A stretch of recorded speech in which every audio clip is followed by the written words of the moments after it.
The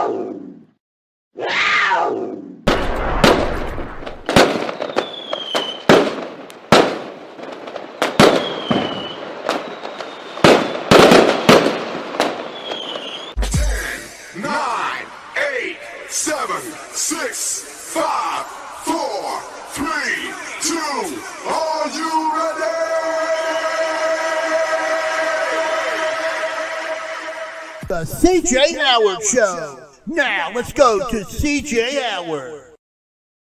Good evening, sports fans, and hello, everybody. Welcome to another edition of the CJ Howard Show, episode number 16, as we get set for another Sunday night of our top talk in the land of the mountains. Hello, everybody. It's another good Sunday evening to be with you. We are live on the Facebook. We're live on the YouTube. Also, we're live on the D&D Sports Network. I'm going to get to my co-host in just a second, but I want to get to my guest first. I want to get to the guest list first. Go ahead and get this. Got a really great guest list with that. Coming up in about 10 minutes, we'll hear from Bobby Bowling, athletic director of the Owsley County High School. Of course, a lot of you know Bobby's been sick, been battling some things. We're going to talk with him about that and some things that are going on up in Owsley County as well. Then with us, we'll talk to the brand new boys basketball coach at Estill County Engineers, Mr. Brian Hall. Of course, Brian's been coaching the last 3 or 4 years at Bryan Station Girls, but now he's returned to the boys scene and excited about his new gig. Keith Baker is going to join us at 9 o'clock, the Letcher Central Lady Cougar head coach. This will be his 4th year coming up. Got another good dandy Letcher Central team with him, and they're looking forward to talking about them. And at 9:30, we're going to hear from John Lowe. John's been a busy man. John's been in. He was done the UK game Friday night. Last night was in Louisville doing the Louisville UK game, and then he's come back home. So we'll get his thoughts on what's going on as well. With me, my co-host tonight. Much like I said last week, the man of the jack of all trades can do it all. I mean, he's done it all. He's been teacher, principal, administrator. He's still an administrator. He's athletic director, assistant principal. The main man, Mr. Mark Collett. Mark, it's good to have you with us. CJ, as always, it's a pleasure to be on here with you, and I love watching what you do every week here with all your guests and the topics that you have to talk about. And it's just, as always, it's a pleasure for me to be a part of this evening. Well, we're going to start off with an update, something I failed to do last week. I apologize. A lot of you've been wanting no updates on my father-in-law, Kathy's dad, Pat Lawson. He is in a rehab center in Hazard right now, doing much better. He's been improving each and every day. There's a chance that we may get him back here in the Barberville area. I don't know where at. We don't know the details yet. They're supposed to discuss this on Tuesday. He is doing somewhat better. But continue to pray for us. It's been a battle. But, Pompey is a fighter, and he'll fight to the end. And we want y'all to continue praying for us. We appreciate all the prayers and stuff. But we got a phone call right off the bat. So let's see what we got here. Go ahead, call me on the CJ Howard Show. Well, you can hear from me, but you won't be able to hear from Mark Collett. I apologize on that, Ryan.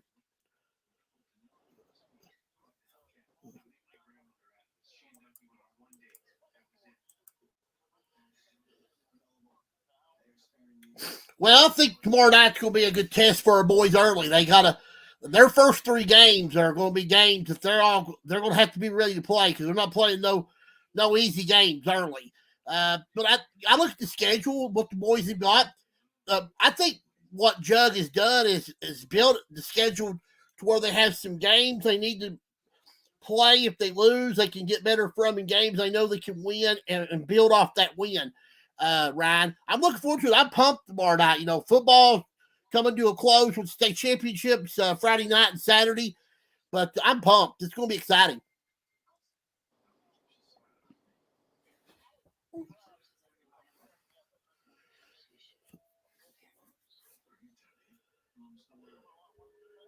Well, I think Prairie Central's a lot better than they were last year. Be honest, the two transfers really helps them out a lot. Dylan Knight and the point guard from Lee County. They're both eligible now. They played Pike. Shannon, like of course, started last week. They played Pikeville. That was a tough scrimmage for them, and I think they also played in a scrimmage yesterday somewhere. Not sure where they were at. But Ryan, we're going to find out about Prairie Central real quick. We see them Friday night. They come to the Dixon Center, so that's going to be a good test early for the Eagles. But for Breathitt County, it's just they've got so much depth that it's going to be hard for John to realize who to put on the floor. John actually left Mark Collett a message, and it says an update on the bronze Mark Collett statue that is being built and placed in the entrance at the school. So, Mark, Coach Noble, we're working on that. Mark, he wants to know about that. So, but Ryan, he's it's here. It starts tomorrow night, and I can't wait. Yep, I'll be picking you up, and we'll get it going. I will. Thank you, Ryan. Appreciate it. Ryan Farmer. See you, Ryan. Ryan, a busy man. He's got a lot going on. Mr.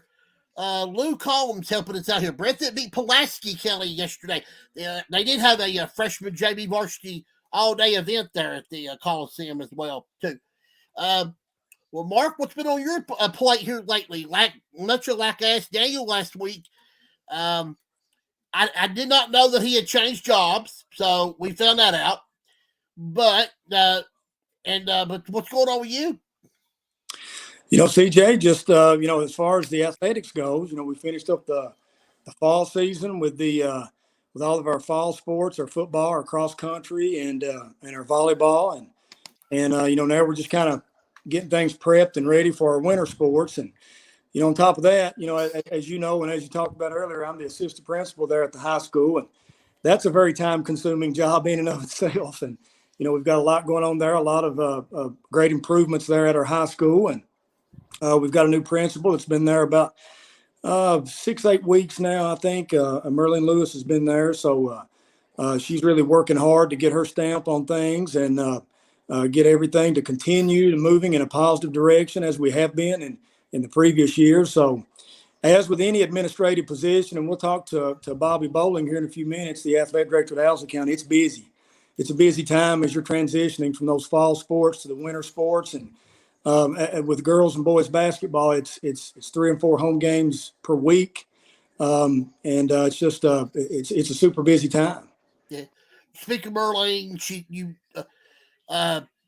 missed Todd. Todd was a great principal while he was there. Did a great job. But Merlin has just stepped right in there, and the kids love her. But she's got that finesse with her, I think, Mark, that the kids, they like to see her. She's happy all the time. She wants it to be an enjoyable experience to come to high school. Mm-hmm. And I think you and her both are doing that. You're making the high school experience great for them, and they love it. Well, I've been fortunate to work with a lot of great folks in administration, and Miss Lewis is another one of those. And she's been at it a long time. She has a lot of experience, a lot of positive experiences, and everything she does has been a very good success in administration here in the county. So I anticipate this being the same. Yeah, she was done an unbelievable job at WYMT. And Brian Hubbard, now the new principal there now, he's continuing that great tradition there. And also, was it Mr. Hacker? Is that Stinnett now? Yeah. They hired him a couple weeks ago. Mm-hmm. And Jody Sizemore, who was assistant principal up at Stinnett, now assistant principal down at Mountain View. So congratulations to her. So we got some great people in the administration, Mark. Sure. And I think that builds character for the kids, because if they see the people they like, they want to be there and be a part of it. Absolutely. And it's hard work. It's long days. But we're fortunate to have a lot of great people in those positions in the county. And I think all of our schools are moving in the right direction. The last 2 years, though, has been tough with COVID, and You've had to make adjustments, wear masks, be able to keep them safe. But you guys have done a tremendous job of doing that. And every school has actually been doing a great job of doing that. Not just Leslie County, Hazard, all those schools. So we want to give them props too. And I've got to kind of give a shout out to our 14th Region Policy Board. We talk a lot, and as Bobby Bowling comes on here, he's a part of that as well. And we just work together, and everything over these last 2 years has just changed every month, every season, every sport. It's something different, and we've just adapted to that, and everybody's worked together and helped each other through it. Yeah, policy board is very important. There's a lot of decisions made there as well. I might even have a policy board. I've got a question actually for you guys as far as in the future when we ever see this, but we'll talk about that. Bobby, it's great to have you. This is Bobby Bowling, athletic director at Owsley County High School. Bobby, it's good to have you on the show. It's good to be back, CJ. I'm glad you had me on again. I had a lot of fun last time. Tickled to death to have you on here. First of all, we're continuing our prayers with you. Please give us an update on how you're doing and how you're feeling. Well, actually, I feel really good right now. I do have. We're actually. It's funny you had me on tonight. We're flying out tomorrow to Houston, so we're going back to MD Anderson tomorrow. No real concern right now. We're just going down for some follow-ups and get some testing done. So hopefully be back in a week or so, a couple weeks, and we'll know more. We'll know more then. But as far as feeling good, I feel great right now. Working every day, so things are going good. When you got an illness like you have, Bobby, how does it keep you motivated to go day in, day out? Well, I mean, what options do you have? I mean, I think you got two options. You either fight it or you just lay down and die. And that's not in me to do that. That's, I just have a fight about me that I'm not going to let it, I don't let it bother me. I don't think about it. I don't dwell on it. And it's just not something I look at that can take me out. You know what I'm saying? Well, there's a lot of people in your corner. I mean, you got fans at every corner, at every school. I know several churches I've been to. I put you on prayer list.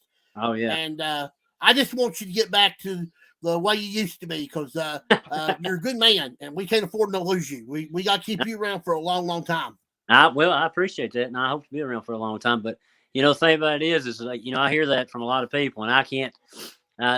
I hear, and I probably said this in the last show that we was on, but I heard Kelly Wells say one time he was speaking somewhere. Kelly Wells said, as he was going through some issues that he had, he said, pray for me, because you can use the practice and I can use the prayers. Oh, I love that. Yeah, that's good. I like that. So any prayers that you're willing to send my way, I'm thankful for them. And I'll pray for you if you'll pray for me. So there you go. Ain't nothing wrong with that at all. Nah. Let's talk about things going on over at school. I know you guys have been busy. You just hired a brand new boys basketball coach. Yeah. And I think you guys were a little shocked when Lexi come back for her 5th year of COVID. I mean, honestly, she had a really good college scholarship that she could have went and played college, but she chose to come back and want to be a part of this team and have a chance to win that regional title that got away from her last year. So let's first talk about your new boys coach. Tell me a little bit about him and what are you looking forward from him? I know it's got to be exciting. I am excited to have Coach Neil Terry on board. I felt like we kind of stole him from Jackson County. He brought over 2 kids with him. His sons, Xander and Andrew's a 7th grader, also a holdback. But Neil's doing a really good job right now as far as working. He's busting his butt in the gym every day. He's got his kids in there, and they're fighting and scrapping and clawing, and they're doing things that we've not seen them do in quite some time. And so we're excited for that. And Neil's just a go-getter. When we were able to hire him, I saw a lot of what I like to see in a coach. Very driven, very, willing to put in the time, willing to put in the effort. if a kid calls him up at 9 o'clock at night and says, Coach, I'd like to go get in some shots. Neil's going to go get some shots with him. He's going to go open the gym up, or if it's 7:30 a.m. in the morning, Neil's going to go get shots up with him. It doesn't matter to him. So we're real excited about having a coach like that that's willing to get out and do that. So great asset to the school. Also, he's doing a good job. He's teaching 7 classes a day. He's just an asset to have around. Yeah, he's a great piece that you added to the puzzle. The 56th district is a little bit different now. No John Bentley. No, you got. Well, let's look at the whole, because you guys had 3 of the 4 schools, new coaches. New coach at Estill, new coach at Powell, and then you guys had a new coach. Yeah. And the only one that kept their coach was Lee County, and everybody's been talking about Lee County in the preseason. They got the top. They think so. They got the top 2 scorers in the region, and the Waterston kid and the other athletic kid they've got. As a whole, do you think your district gets a little shafted? Because I think there's some good basketball over there on that side. It just doesn't get recognized. Well, a lot of people don't like to travel north to come and watch basketball, but it's not bad. It's not bad basketball. And you talk about Alan Martin at Powell County, and then of course we hired Brian Hall, which is a great coach in my opinion. And I think Alan's going to do a fantastic job at Powell County. Those 2 guys they kind of. I want to say, and I love John Bentley. John Bentley's a great friend of mine. But I think they raised the bar, across the board as far as what our district is going to be, as far as having quality coaches. And not to say nothing about any of the other guys, but Alan and Coach Hall are 2 class acts, so they're going to be really good. I do want to touch base on Lexi Lynch for a minute, and her coming back for her 5th year. I do think last year in that semifinal game against Knott County, I think you saw a little unfinished business with Lexi and the way she turned on there towards the end of that game. So, I think she's fired up and ready to go. And I think that whole basketball team is, because I've been in there watching Coach Smith and it's a little different atmosphere than I was even in last year. I stepped away from it this year just to make sure I get my health in line this year. But, I stepped in there and, they're doing, the atmosphere has changed. And we've got several, he's taking them to Daytona Beach after Christmas. He's going, then we roll right into the All-A, which is obviously big for us. But, Lexi's, she's showing us some things as far as leadership this year that I don't mind to say this, that we didn't see out of her last year. So, she's really, she's a different type player. I was mentioning to Coach Sparks there, and I was talking about Emily Boland on our side, how much her leadership has gotten better this year. Mark Collett can find this too. She was doing a tremendous job the other night leading them girls, even though we do have a little bit older team. She was being, more vocal. She was as vocal as that when she was a senior. Now being a 5th-year senior, she's doing a much better job. That's what we're saying out of Lex. That's the same things we're saying out of Lex. Yeah, Mark, got any questions for Bobby? I just like Bobby. I know kind of from my standpoint, coaching and then getting into athletic directing. What do you think? What's some differences that you deal with, and from the coaching side to being the kind of the administrative side of that? I enjoy, and to be honest with you, I enjoy it more so because now I don't just look at basketball as being the cream of the crop. I guess so to say. And I love basketball. Don't get me wrong on that. But now my focus now is to build every program, and I really enjoy that. I really got hiring Neil. I thought it raised our basketball program. Our boys basketball program got better. I feel like so I enjoy that part of the building programs.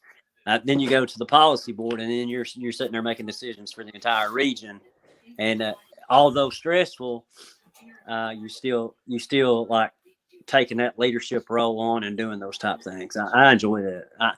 I've said it time and time again, but you may attest to this. I don't know that I would ever coach again. I do enjoy coaching, but I don't know the time and effort and everything that it takes to put into coaching is a lot. You know that. It is, yeah. But you do put a lot. You put a lot into athletic directing too. But it's not. I don't think people understand how much time you put into coaching. And I agree with you. You get well versed in all the sports. Yeah. Up in the boys teams over here at Leslie County, I knew, every player on every team, and I didn't really know any other sport. I was so zoned in on that. And then when I started coaching girls, it was all, I could tell you every position, every tendency of every player in the region. Didn't really know a whole lot about boys at that time. But now you get the baseball, the softball, the track, the volleyball. You get everything. You're exactly right. For 2 years there, I didn't really know, who a good archery person was, and we've got this kid named Braden Fugit, who's a spectacular archery guy. Who's we're hoping he shows up at the All A and just puts on a show. Then you've got Adriana Halsey on our cross country side. Addison Terry, which everybody's going to know about on basketball, but they don't realize that she qualified for the KHSAA and the All-A state golf tournaments this past year. And then you got McKendrick Little, who qualified, but we him on the basketball side, don't know him on the golf side. But you're exactly right. It gives you an opportunity to know the kids. Sure does. And you get to see the value of all those sports. And yeah. From basketball standpoint, like you and I coached for so many years, you almost feel like that's the only thing going on is your basketball team, which every coach kind of should be that way in a sense. But as athletic director, you see the whole, and like you said, you get to be a part of all the athletic events and see all of our athletes in different situations. Yeah, and you find out that it's some of those sports. I'm looking forward. I'm really hoping. I know I've been searching for a track and field coach, and I'm really looking forward to that because some of the best times I spent at Hazard was over at Leslie County at the track. I enjoy that. Yeah. I really do. And I guess Cheryl still does. Still helps out with it. Does a phenomenal job with that. So, I'm really hoping we can get that program going again. That way, I can get back over there. Yeah, every sport's very important throughout the board, all the way across the board. If you don't know one, you have to know them all because that's what's important. Yeah. Both of you can answer. Yeah. Go ahead. Both CJ. of you can answer this question. It's a question for the future. Would we ever see a point where the district champion would host the first round of the region like the 11th region does? Mark, you go ahead, then I'm going to tell you my thoughts on this. CJ, I don't know.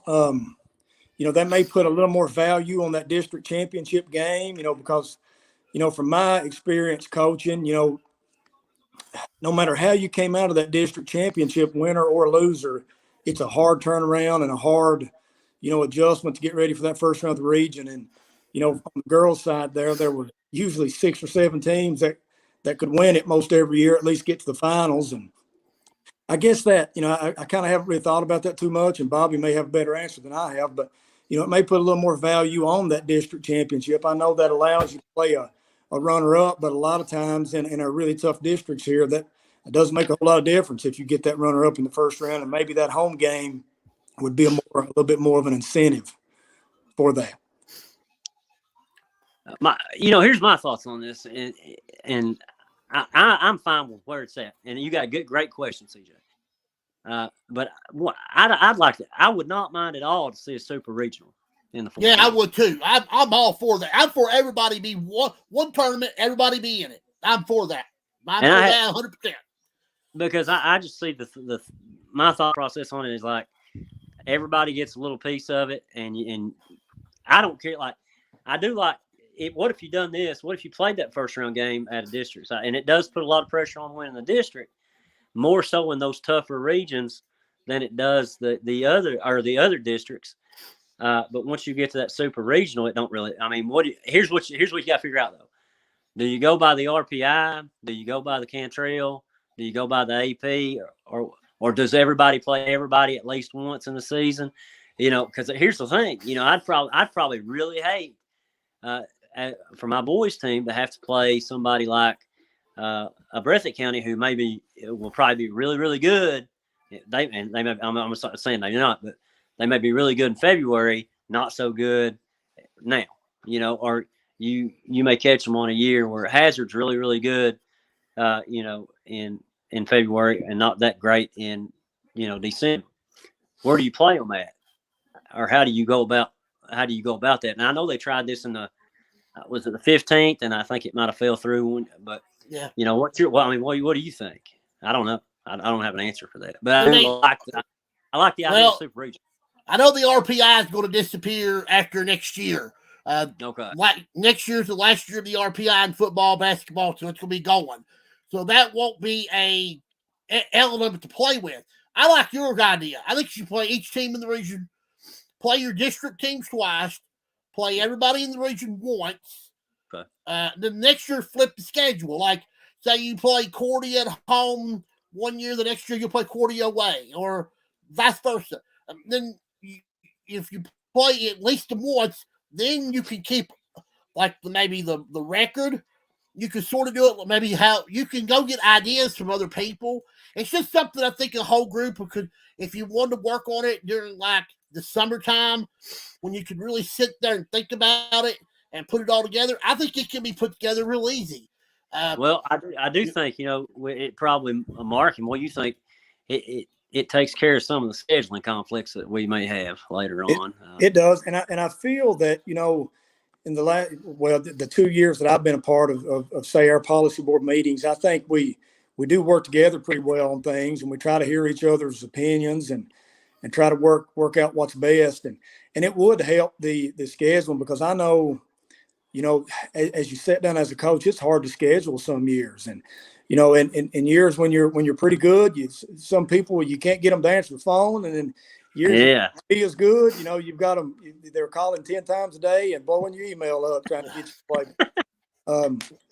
I do think it would take care of that, and that would probably, and that may be something that we go to. I know we've talked about that for the last couple of years. I know especially probably in the last year, didn't we talk about that some as far as the COVID win, as far as how we're going to do the postseason play? So it's been thrown out. Yeah, that'll have to be I think that'll have to be a mandate from either a group of people higher than us or something that, definitely a policy board consideration. But I do like that too. I like that too. And it allows, like you said, everybody to kind of get into that and get a piece of that and have something that you can be motivated to do through the season. Yeah. Well, like you said, it helps your schedule a lot. I mean, here's the thing. And I'm seeing it right now, what Travis is going through trying to schedule games. Travis has got a pretty decent team, and it's hard for him to schedule. I'm sure it's hard for Coach Sparks to schedule right now, getting some kids back. John Noble sends out emails every day.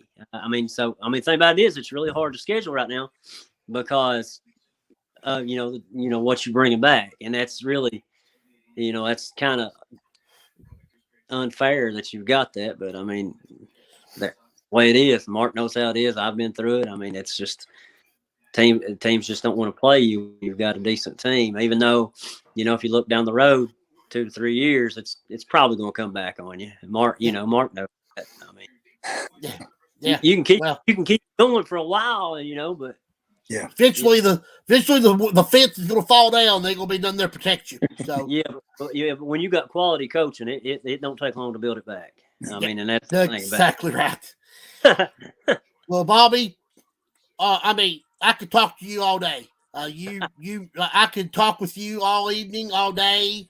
First of all, I want to wish you good luck on your trip to a safe trip to Houston. Please bring us back some good news. Hey, we're going to. Yes, please. We'll be continue praying for you and your family. You're a great man, and I'll be. I want you to come back a little bit later this season. Even if you feel like it, maybe one time I'd like to get you to be a co-host with me one evening. You can spend a couple hours with me. You've not lived until you co-host the CJ Howard show. Mark Collett, he'll recommend that you do. You need to do that one time. It will be a fun experience for you. Hey, listen, I'll tell you a good interview you had the other night. That Troy Lee was a good interview. Oh, He was a damn. I tell you what, I did not know much about the man. To be honest, I'm sorry. I should have. The reason why I know him, we went for wrestling. Kyle Maggart. I've been helping Kyle some with wrestling, so I got a chance to meet him that night. That is the most polite man and the most interesting man. And then when I done the interview, he's done it all. I mean, I couldn't believe it. And it's like, I need him back on here. He was. I tell you what, you're about the fourth or fifth person who's told me that he was the best interview. Yeah. Did you touch on the fact that he coached the game with no shoes on? I've not. No, I didn't know. I want to see Mark coach a game with no shoes on. You don't want to see that. There won't be no part of that. Bobby, you're unbelievable. You're awesome. Thank you so much for being with us tonight. Absolutely. Wish you good travels. We'll be praying for you, and we'll see you down the road. Good to see you guys. See you guys. Good to see you, Bobby. Bobby Mullen, athletic director at Owsley County High School. We'll go ahead and get Brian in here. Keith Baker's already on here too. Everybody's ready. I mean, I ain't never seen this much excitement since the Bill Clinton administration here. Everybody's fired up. They want to be a part of the CJ Howard Show. That's what I like. With us now, the brand new head basketball coach of the Engineers of Estill County, Mr. Brian Hall. Brian, great to have you with us. Thanks, CJ. Thanks, Mark. It's good to be on here with you guys. Coach, good to see you. Good to have you back in the region with us. I'm glad to be back too. Thank you. Now you're going to totally. I don't think my picture's showing up as good as you guys. You guys look young. No. I've got dim lighting, so you can't. I was getting ready to say, Brian, you're back in the region. It's great to have you. The other night, I can't remember. Was Shane Hoskins was mentioning how tickled to death he was to have you back in the region with us again, because I think when John left, it was going to be hard to fill the shoes of that job. But then when they told me who got the job, I said that's 100% perfection, because I don't think anybody else but Brian Hall would have been perfect for that job. I appreciate you saying that. And it is big shoes to fill. Coach Bentley did a heck of a job. And I appreciate you saying those words about me. I'm trying every day to live up to what he started there. He's done an incredible job. Yeah, the length and time he was there, and what he built, what he done for the people in Irvine can't be matched. Now that means that puts a lot of emphasis on what the people's going to be looking at you now. As I look at your roster, you don't have no juniors. Well, you have one junior. You have seniors and sophomores and freshmen. So I know that these kids are ready to go. Again, 56th district. We just talked with Bobby. How especially the boys' side this year is going to be a little bit different, because in the past it's been Estill and everybody chasing them. Now I think it's going to be. I think Lee County's really good. I think you got a really good team. I think Powell County's going to be a lot better. I think Owsley County's going to be a lot better. It's going to be just like the times of old, where on any given night, any team can win the 56th. I think everybody's much improved. I hope we improve from what I'm seeing daily. But I know that Lee, Owsley, Powell, every time you play, it's going to be a dogfight. As we journey into tomorrow night, I know this is the start of the season. I think you open up on Thursday night. You open up with Sayre at home. That's got to be an exciting. Sayers are usually a pretty good program. You've got a pretty decent schedule here, Brian. I see you're going to play the Christmas tournament at Bath County. You're going to be playing in a bank challenge at Rowling County. Of course, Mark Collett can talk about Rowling County. We played there when Mark Collett won his 100th game. We'll talk about that later. Many years ago. Many years ago. That was a good team, too. But you got a good schedule. Got some really good-looking kids on the roster. Talk about your team, because I'm excited about them again. I'm really excited about our team. We have two guys returning as starters. That's Will Isford and Cade Benton. We have 2 guys that are returning for their 5th year, and that would be Will Isford and Dustin Beeler, along with Cade. And we've got a pretty good nucleus of older kids, and they just have tremendous attitudes. I know it's sort of goes without saying. A lot of people, an old cliche, a lot of people talk about how good of kids they've got, but it's one of the biggest reasons why I wanted to come back to Estill to work. And these kids, I had high expectations about how they would be high character people, work hard daily, and they've met every one of those and then some, and it's everything that I thought they would be like. It's a joy. I know Mark and I, we've had our battles through the years, as a basketball coach. If you have 10 practices, sometimes you may have 1 or 2 of those practices that are not such good practices, but we have not had that. Every day they've come to work and they work really hard, and they play hard, but they're the type of kids that are real physical with one another, but they're the first ones to help them up. You know how sometimes when a team starts playing another opponent, everybody always says, well, we're glad to be playing somebody different, and they relate to that. But they play hard every day and compete, but yet they walk off the floor every day with arms around one another, and heck, they'll come up, put their arm around me as well. So it's a special place, and it's why I'm happy to be here. You guys have went through a whole lot. The death of the baseball coach back during baseball season, the flood, and some other things that have went on there. Talk about you all coming together at those times, because I felt like, especially when the passing of your baseball coach, that was one of the most heartbreaking moments I've seen. Yeah, I'm so sad to hear the news. Of course, I wasn't there at the time it happened, but I did know Coach Crow, and he was just first class in every way. And he was just a pillar in this community to be such a young man.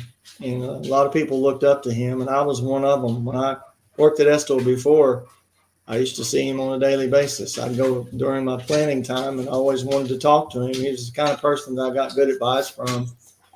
And, it's just it was such a sad situation. But tell you what, he's touched a lot of people in his short time on earth. And a lot of quality conversations he had with others. And he was so much well thought of. And you can feel his presence daily around school still. As far as the flood was another time. I think it's the worst flood they've had in over 50 years, or maybe of all time. And I think they canceled school one day, and I've heard a lot of the teachers talk about it. They went into work that day, but they didn't go to school. They actually went in to help clean up houses. And Yeah, the I basketball. actually lived near where the flood really was impacted. I know in Ravenna and throughout Irvine, there's a lot of places affected. And just like this community, they joined together, and there's a lot of pride in Estill County. I can tell you that. Oh, there ain't no doubt about that. Estill County's one community that comes together when there's good times or there's bad times. Mark, got anything you want to ask Mr. Hall? Well, I'd like to make a couple comments. First of all, like I said, I'm glad to have you back in the region. I hope I get to talk to you more, that you're back a little bit closer. Kind of like what you said, I know from experience of coaching against you, seeing you coach years ago when I was assisting the boys over here. I know the product of team that you're going to put on the court is going to be competitive. They're going to play hard, and they're going to represent your school very well. And that's kind of been the tradition of what you've been a part of, and that says a lot about you. But CJ, I want to mention one thing. Coach Hall actually offered me my first high school coaching position. Do you remember that? Oh, I do remember that. Yeah. I remember I was watching, bless you, CJ. And if you hear a bulldog, I've got an English bulldog. He wants on camera, I think. If I remember it correctly, I was watching the WYMT Classic, and it was a pivotal moment in the game, and there was not a lot of time on the clock. And I remember, I guess it was Coach Sizemore. He reached a board to you, Coach Collett, at the time, and you drew up an unbelievable play, and you guys won. And I was impressed by that. I knew you were a young man. I think I found your number and I called you to talk to you about it. But if that's the time, That was in Jackson City. That's not the time I may have offered. I know that was the time that I definitely thought, boy, he'd be a great person to coach with. Well, I appreciate that, but we had a lot of battles, against each other as well throughout the coaching years, and it's something that I valued, and our friendship I valued, and I, like I said, I'm glad to have you back here in the region with us. Thanks, Coach. I think a lot of you, and we had a lot of battles, and tell you what, you always put a team on the floor that, one, they never beat themselves, and two, they ran everything just perfectly. And it was something that I think a lot of us tried to emulate, really. You did a heck of a job as a coach, but I've been listening to you do some of this announcing, too. You're doing a heck of a job with that. You're the top person. Speaking of that, he will win anything. Speaking of that, he will be back for the 35th annual WYMT Mountain Basketball Classic. He will be doing some more games. Cool. It's something I enjoy. I have fun, and he's good at it. I always tell them at WYMT that, if I start saying anything too crazy, they can always go back and show some Andy Griffith shows. They can put Andy Griffith on really quick.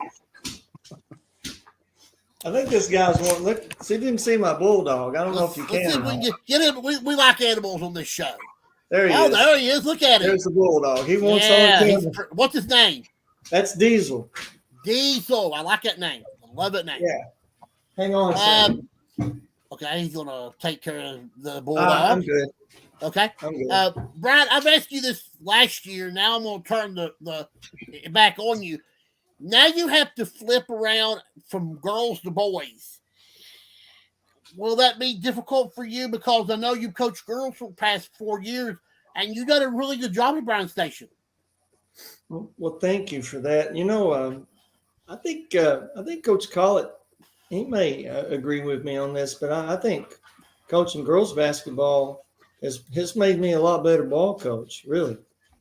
On the boys' end of it, I probably was I neglected zone offenses a lot as a boys coach. A lot of times, we didn't see the zones that much, and so you just sort of an odd even principle. If it was a 2-3 zone, you played an odd front offense, and if it was a 1-2-2 or 1-3-1, you went even front. And in girls basketball, you face so many more zones. Mm-hmm. I think it helped me a lot. I had to really do a lot of homework and do a lot of research and actually do a better job of being able to create shots instead of just moving the ball versus the zone. So it not only helped me that offensively, but it also helped me that I think there's such a masculinity thing with men out there with egos. They don't want to play zone a lot, but I've learned that there are some games on the schedule. If you don't play zone, you're coming home in second place no matter what. And also, zones are not as passive as we used to make them out to be either. I've made the same statements before. I'm tell the boys in practice many years ago. Don't turn the ball over. It's a 2-3 zone. Just shoot it and make it, or shoot it and miss it.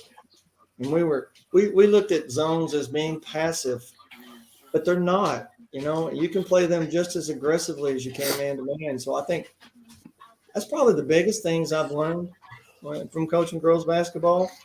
And the other thing I've learned to do a better job of fundamentals daily. I've noticed, especially, when I went to girls basketball, lots of times your threes and your fours by position. I know people like to be positionless now. They didn't really handle the ball as well as some of the boys did. So did a lot more ball handling drills, did a lot more micing drills. And heck, I'm using them still today. I'm doing a lot more fundamentals with the boys. And I hope that it pays dividends for us. We'll see, though. Yeah, as I said, you have got Sayer on, I think that's Thursday. Does it say December 3rd? December 3rd. Is that Friday? That's Friday night. Okay, yes. Friday. I'm sorry. You have Sayer on Friday night. And then you don't play again until the 10th when you'll play Wolf County. Another good, decent Wolf County team. You have to go there. So that'll be a lot of fun. One other question, Brian, I'm going to let you go. Have you heard from Coach Bentley? I know I figured once he moved on that I didn't know if he would contact anybody. But have you talked, and what if you have, what could he help you with that would help you for your upcoming campaign as the head coach? Well, recently we haven't talked a lot, but one of the things I think Mark's already spoke about that is one of the reasons I like the 14th region so well is, I mean, most of us were friends. You mentioned wrestling. It's a little bit like wrestling. We travel the circuit, and we got fans that boo us some, and some of them cheer for us. But in the end, we're gladiators out there. So what we have is each other. I'm sure referees have the same camaraderie. They have a better camaraderie with each other than we coaches have with referees. But we coaches get along very well, and John's one of them too. He's somebody that I call friend, and we've talked a lot throughout the years. Even when we were playing against each other as rivals in the district, we talked. We talked some over the summer. I know that he was one of the first people to send a message to me congratulating me on the job. And, as he always does, he's always first class. He said all the right words, and which he has always been that way. Of late, we have not talked that much. And I'll tell you, though, I was just telling my family, once we start basketball, there are some days I don't know what day of the week it is. I'll look and say, is it Thursday? We don't talk that much to anybody once basketball starts. I don't know. Mark Collett has that problem during being athletic director. I bet he does. And I think he's got 10 sports going on at one time, and I think he loses track of day. Like Brian said, though, part of the coaching that you get out of it is the camaraderie and like you said, you kind of a part of a brotherhood in a sense that, you'll call each other about a scouting report and you'll end up talking an hour about other things. And, that's something, like you said, that is big within our region. And I wonder if it's like that everywhere else. I do know that's what I felt as I was coaching here in the 14th. I think that's why I love the 14th. Of course, I was raised in the 15th, but I call the 14th region home. Right. Spent the majority of my head coaching career in the 14th region. And from day one, it was like that. The Al Hollands of the world, the Coach Hatchers of the world, those were the guys who were the legends even while they were still coaching. And Coach Holland is still coaching. But they treated us, there's many conversations I'd have with Coach Holland or Coach Hatcher, and you would have thought that I was the guy who had 30-some years experience, but yet I was the rookie. And they were like that all along. And I hope it's still that way. I suspect that it is. You got the John Nobles of the world. I remember John Noble when he was just a really young man. But now. Well, you guys missed, by the way, you speak of John Noble, a lot of people couldn't be there because of Thanksgiving, but him and Kyle Maggard had the big match this past Thursday night, and Kyle won. It was a brutal match. They beat each other from pillar to pope. They hit each other with chairs. It was just one physical battle. But when it was all over, they hugged each other, and but was a great event. And I just have to say, John Noble, he's a good guy. He's watch him wrestle. I don't even know what kind of coach he was, but I hadn't really seen him wrestle a whole lot. Watching him wrestle, he's a really good wrestler, and he takes it to heart. And there's no doubt about that. Whatever he does, it wouldn't matter. If he's playing checkers, to win, but he's always first class. My story on John, we used to talk daily, and I could pick the phone up now and call John, and he calls me. We still talk a lot. But at the time we talked, I don't know, almost every morning on our way to work. And one day in Lexington, I was walking out of Qdoba, and I saw him sitting in the vehicle. I said, "What are you doing, Coach?" And he says, "I'm here to wrestle." And I thought he meant, he was just wrestling with somebody, maybe one of his nephews or something. He was there to help him out. And that's when he told me he was a professional wrestler. we talked every day, and he'd never mentioned it before. And I guess I didn't know to ask. That's him too. He's real modest. But once I did, he liked to talk about wrestling a little bit. Yeah, he'll listen. John Noble will talk with anything with you. He's just a good guy, and you know that you know if you've never seen him wrestle, you can check it out on YouTube. There's some matches and stuff on there. You can check him out. He's worth going and checking him out because John's not just a great coach; he's a good wrestler and a good person as well. Well, Brian, you want any final thoughts you want to ask Brian, Mark? I just, Coach, best of luck. And if you need anything over our direction, give us a yell. And I hope to talk to you soon. Glad to have you back. Thank you. And I'm going to tell you how much I appreciate both of you. And actually, we're coming to Leslie County to play this year. We just inked it on the schedule. And I talked to Coach Rice. We're coming January 4th to play. All right. Mark Collett, why didn't you know that? That's breaking news, this breaking is news late on breaking the CJ Howard Show. Late breaking. And I tried to explain to Coach this, just how much Leslie County has meant to me over the years. And when I say that, I think of you two. I think of so many friends I've got in Leslie County. I love going to play in I want to say it's the Richard M. Nixon Center. And I love that gym. There's just something about that gym. It always feels like home to me. And we're going Coach Wilson on January 4th.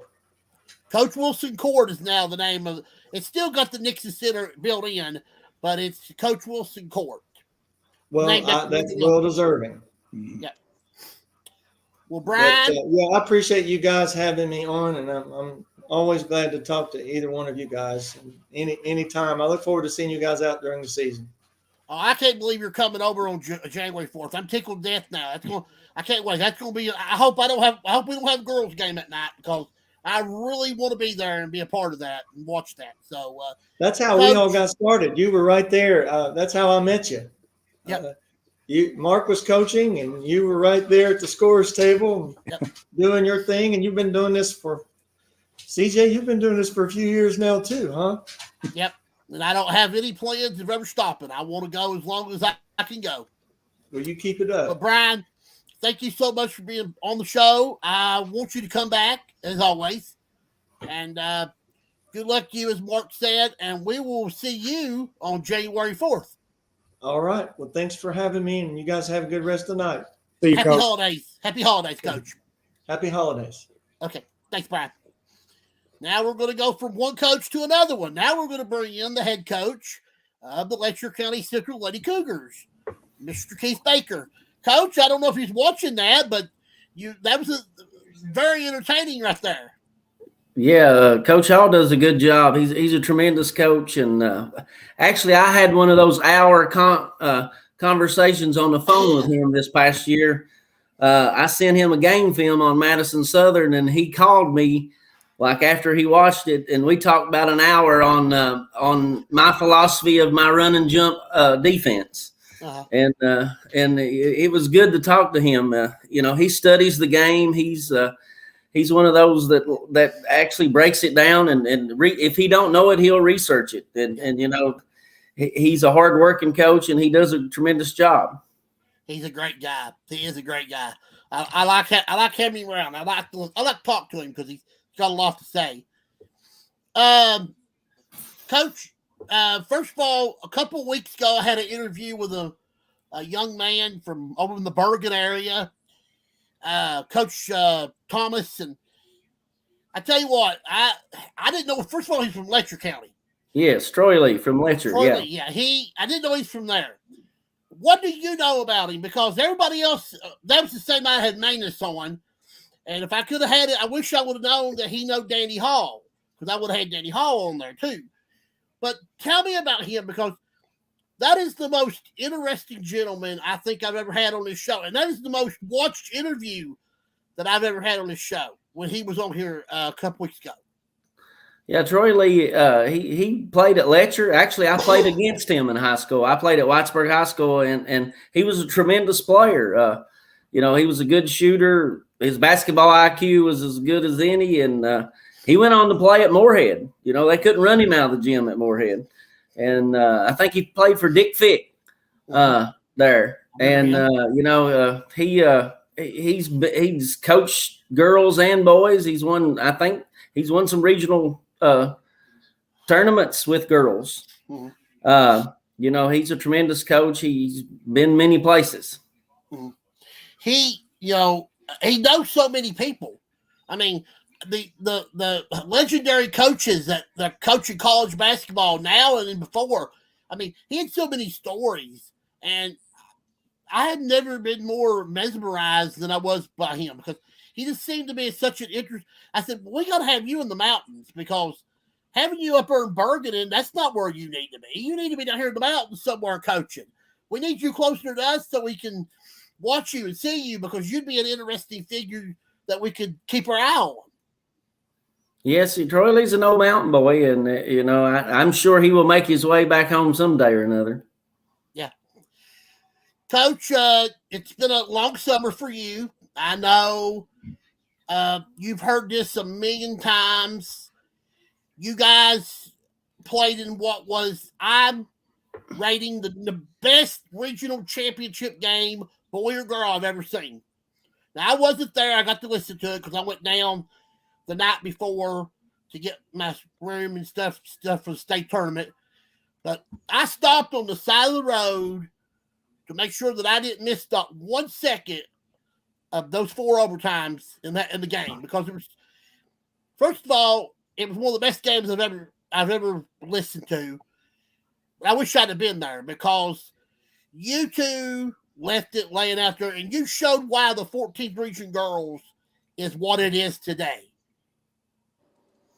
Yeah, it was a classic. I mean, it was kids on both sides making play after play after play and it wasn't easy plays. It was tough plays. They were guarded plays. When you go back and watch the game film, it's not like that you broke down on defense. I mean, Knott County had girls, we had hands in the face, and I mean, playing defense just like you teach it, and they made plays, and then we would come down and make plays over their defense. It was a tremendous game, and we had players that didn't have much experience come in the overtimes and made plays, knocked down shots, and I was very pleased with my girls, and I know Coach Honeycutt, Jeff, he was very pleased with his girls, and I hated this. For someone to lose that night, and I sure hated for it to be us. Yeah, that was a tough. But the night before, you had played Prairie Central in a game that was even more crazier. Not because of it was just the regulation game, but the amount of free throws that both teams missed because it seemed like that. But you guys just hit just enough to win the game. It's a wild event. Yeah, that was a wild game. Also, there was plays that you don't see happen very often in the Perry game, and Perry. It was one of those games that I bet if we play that game 1,000 times, Perry wins that game 999. We got lucky. They don't go to that free throw line and miss as many in the last 30 seconds as they would. You could put her on the line again and she would make them. Now that I've led my point, your girls have to be more motivated than ever now because those 2 games right there have to tell your girls that, okay, we don't need to be giving things away.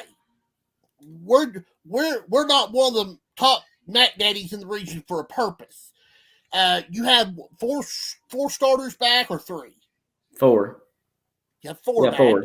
You lost 1 from last year's team. Mm-hmm. You have plenty of depth, but like you said, I think the key thing you hit on, some of these girls got to play in the game, in the championship game that originally wouldn't have got in, that now has some experience that you can play now.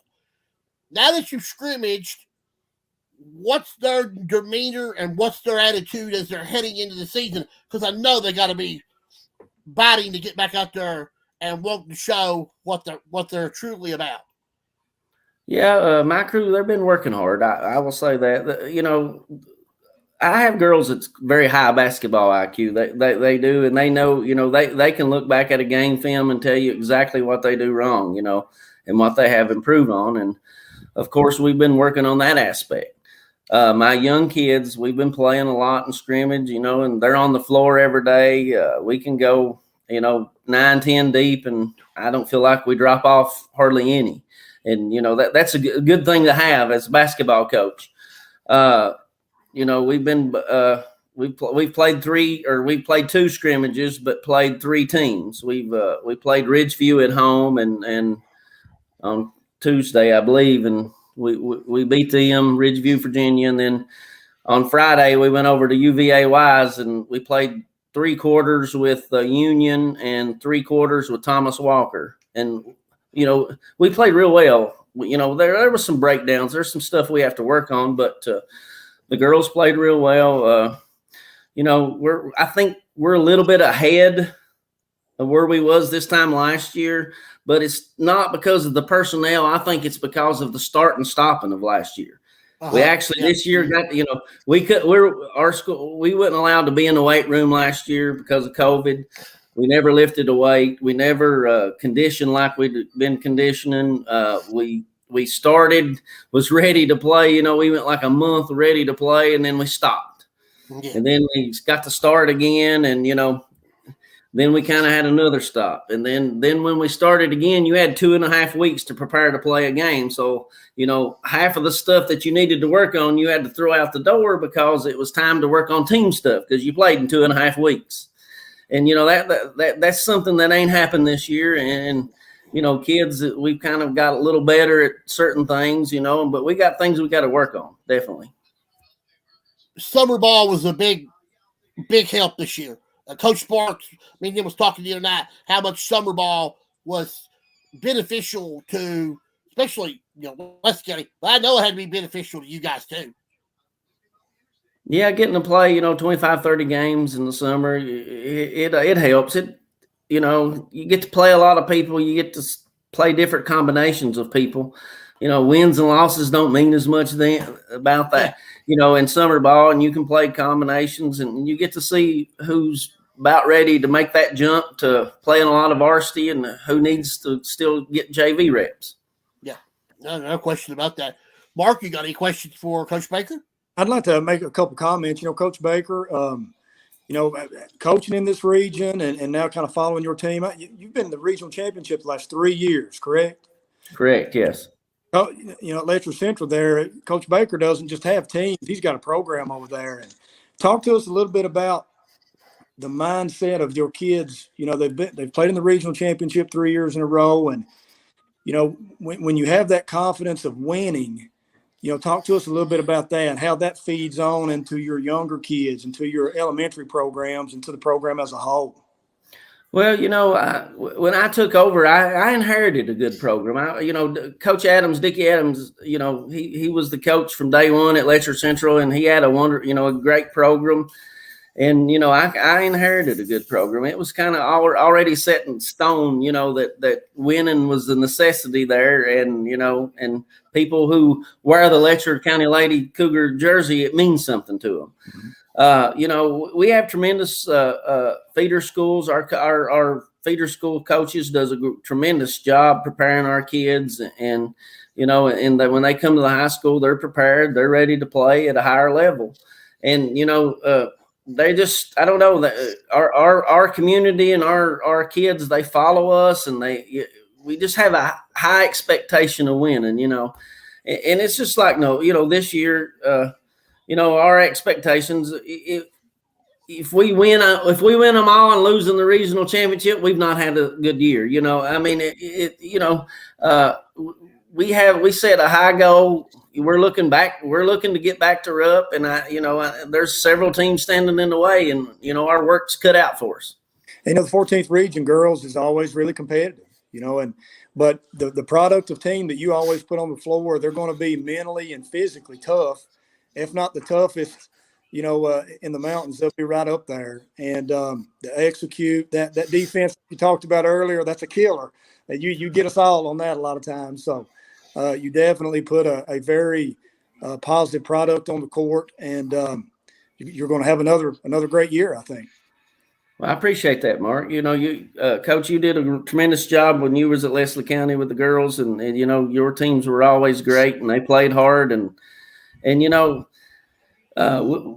hope that we play hard, and we're there swinging at the end. But now there's several teams. I mean, you've got till someone beats them. Knott's number one in my eyes. Mm-hmm. And Leslie's going to be they're quick. They got big. They're probably the biggest team in the region also. With size and quickness and kids that can shoot. Perry's going to be good. They return about everybody. There's several teams out there that can on a given night. Tincher, I think, transferred to Breathitt. She was one of the leading scorers in the state. So that on a given night they can knock you off. Yeah. Powell's going to be good. Powell may have had the quickest kid I've watched play, and I think she's a caudal. I'd watched them on game film before we played them. See, we didn't get to play them last year due to COVID. They had COVID cancellations, but I couldn't determine that they were that quick. And, I have some quick kids. And she just took the basketball like maybe the first play of the game and drove 84 feet and shot a layup. And we were sprinting to catch her. And I said, oh, she's quick, And there's teams out there that if you don't bring your A game on when it comes tournament time, you'll be going home early.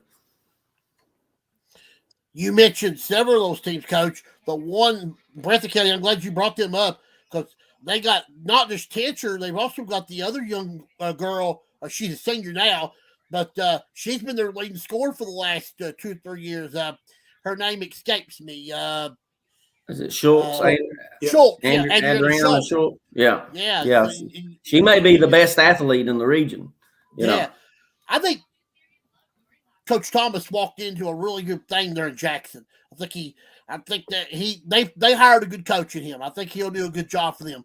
I'm going to miss Ken Jones, though, Coach. I know you are, too, because it's not going to be the same. We go to Powell Saturday, actually, let's do those. And it's not going to be the same to go there and not see the red towel and not see him. And it's just going to be a different atmosphere. Yeah, I agree. Coach Jones, he was a class act, and he had done it for, I don't know how many years, but a lot. Ever since I've been involved, he's been the head coach at Powell.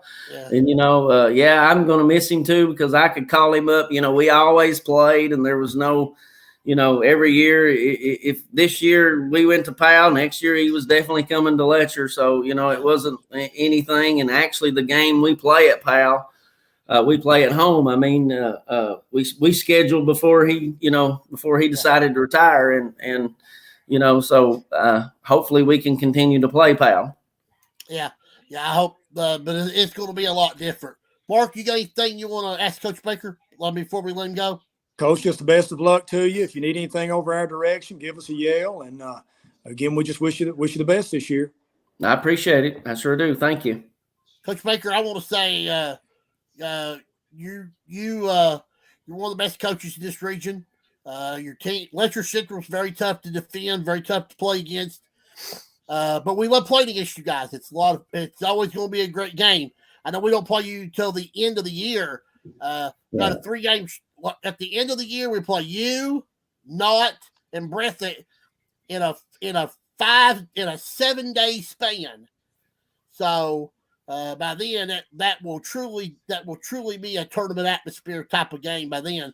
Because your schedule, and I'm just looking at it right now, you open up with South Laurel at home, and then you play Mountain Mission, Grundy, Virginia, a couple road games, and then you will play in your Pine Mountain Classic. And then for Christmas, after Christmas, you're going to play in the Gateway Holiday Classic. That's a good tournament. Everybody loves playing it down there in Montgomery County. So you got your hands full. You got a tough schedule. But you couldn't see nobody else coaching the Lady Cougars but you, Keith, because you do a good job with them. And you just got to keep up the good success there. Well, I appreciate it, CJ, and like always, thanks for having me on here. And you do a tremendous job, and you talk about sports and talk about kids that probably don't get the recognition that they deserve, and like our kids in the mountains deserve as much recognition as kids down the state. And I appreciate everything you do. I always like to have you on the show. I hope we get you back somewhere down the road towards tournament time. I'll be back anytime. Okay. Thanks. All right. Thank you, Coach. Coach. Thank you very much, Coach. Thank you. Keith Baker of the Letcher County Central Lady Cougars, one of the top coaches in the 14th region. Mark, he his name's always going to be on the tops there for Coach of the Year. Yeah, like he was talking about a few moments ago. It's a program there at Letcher Central. They have that expectation of winning year in and year out. Their district tournament, and like he said, their end goal is to win that 14th region, as a lot of teams are. But he's definitely got a good program there, and kind of always one of those teams. No matter where they're ranked in the region, it's going to be a tough game when you go to Letcher County and play, or they come to your place. It's going to be a tough game. One thing I want to mention, PJ, you were talking about Ken Jones a few minutes ago. He actually messaged me today. Ken and I, we talk a lot on text message. If I'm going through Stanton for whatever reason, I'll, give him a yell, and he'll, wish me happy Thanksgiving the other day. And, kind of got to be a close friend of mine. I'm going to miss him coaching. I kind of only got to see him once a year when he would come to our place and play, but he became a good friend of mine. We would always be at Trancy at the basketball camp up there. He would always go the same session that I had our girls up there, and he became a really good friend of mine, and then definitely someone we're going to miss on the sidelines and talking to and joking with, and he always had quality teams. Yeah, I'm gonna feel sad when we go there Saturday and we walk in the gym. He might be there. He may come watch us. I don't know, but he might come watch Powell County play some. I don't know, but if he's not in there, it's going to be so much different because you're used to the red towel and you're used to him and him getting after the officials and it's just so much good things there, and it's not going to be the same now. And nothing against the new coach. I hope him success too. But it just won't be the same because we're used to our veteran coaches that have been around. A lot of them's not around no more. You got a lot of new coaches. I was looking at the list of new coaches this year. There was like over 20 hires, boys and girls. You see a lot of your coaches not wanting to. Especially your older coaches have had enough. They're ready to move on to something else. And then some other coaches just want to move on and do other things. And, that's understandable. I think there's a lot of variables, CJ. We've went through this pandemic, and I think that's got a lot of folks worried about their health, about their family's health. You have a lot of folks worried about retirement, what that's going to be, what that's going to look like in the upcoming years. And, the chapters turn, pages turn in the book, and new coaches come around. And something I'd like to mention is what Coach Brian Hall talked about, the fellowship within our region. As I started as a young coach, Coach Ken Jones, Randy Napier, some of the really experienced, Dickie Adams, some of the really experienced coaches were so respectful to me and helped me along the way, and was willing to share ideas, even though I was super competitive and wanted to beat. No matter how nice you were to me on the phone or with a scouting report, I wanted to beat you if I was playing you. But those guys just helped me along. Coach Randy Napier called me one of the hardest losses that I took in the regional tournament in 2015.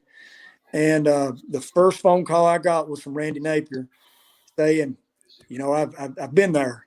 I've had that feeling that you had. It was a Saturday morning after we got beat. And he said, I've had this same feeling on Saturday morning after a tough loss, and talked to me for 45 minutes or an hour. But, we have a lot of new coaches, a lot of those experienced coaches we will miss, but they really made their mark on the 14th region and in mountain sports. Of course, we can't forget about the legend Wendell Wilson and our coaches before those. Randy coached back when Wendell was around. Some of the other great coaches that's been in the 14th region, Bill Fannin. I don't want to forget anybody, but we've had so many great coaches in this region that it's hard to fill their shoes, as George Jones would say. Well, if we start naming names, we will forget people. But, talking to Coach Wilson and his influence on Leslie County athletics, his continued influence and support of Leslie County athletics, and what he did for girls basketball back in the 70s is just remarkable. He was a big advocate for girls sports and for girls basketball, and just kind of paved the way. Folks like him and Randy Napier paved the way for coaches like myself to come along and be in an environment that was respected and fun. And Coach Wilson was probably the number one supporter of girls basketball here in Leslie County as I was going through. He was at every game he could physically be at. If it was an 8 a.m. All-A state tournament game in Frankfurt, he was there. Yeah, I remember that.